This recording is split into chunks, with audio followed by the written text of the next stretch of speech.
Olha, paixão, primeiro de tudo, não é só paixão amorosa, tá? Mas os românticos diriam para você que paixão é o tipo da coisa que você só sabe quando você vive. Então não tem definição. Mas há uma definição bastante consensual na história da filosofia da paixão como uma espécie de doença da alma, em que você simplesmente perde o juízo.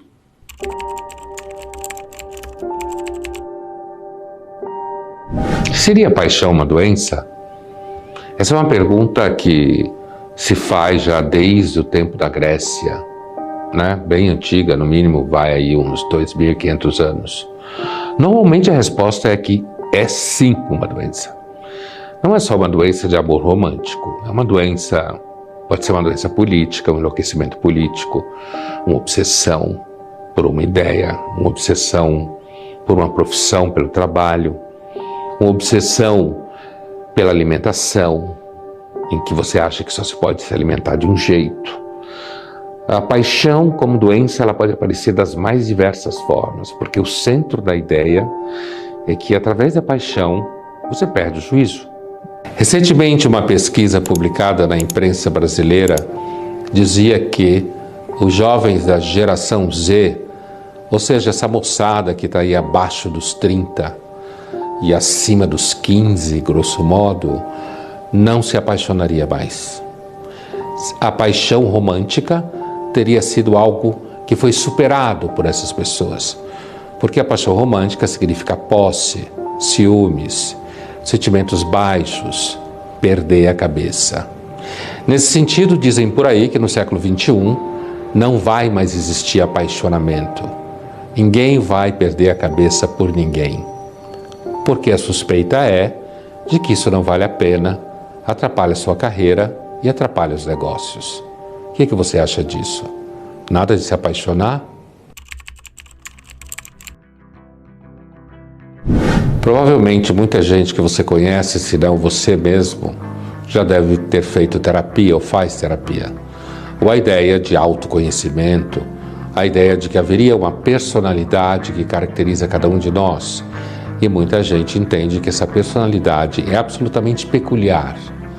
A ideia de que no fundo de cada um de nós existe uma personalidade é uma criação do movimento romântico, desde o final do século XVIII, passando ao longo do século XIX.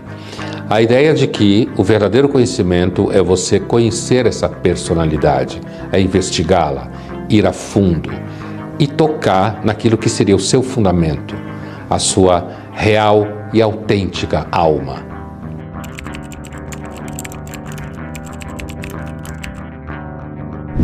Você já pensou no que é o pecado, essa palavra que tanto se fala por aí? É claro que a origem está no judaísmo, no cristianismo, mas há um elemento no pecado especificamente que nos interessa muito. É porque os pecados são formas de paixões.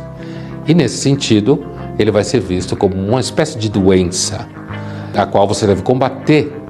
Combater seguindo as regras da igreja, por exemplo, tentando ser igual a Cristo, que na realidade sofreu uma enorme paixão quando morreu na cruz. Portanto, o cristianismo está imerso em paixões.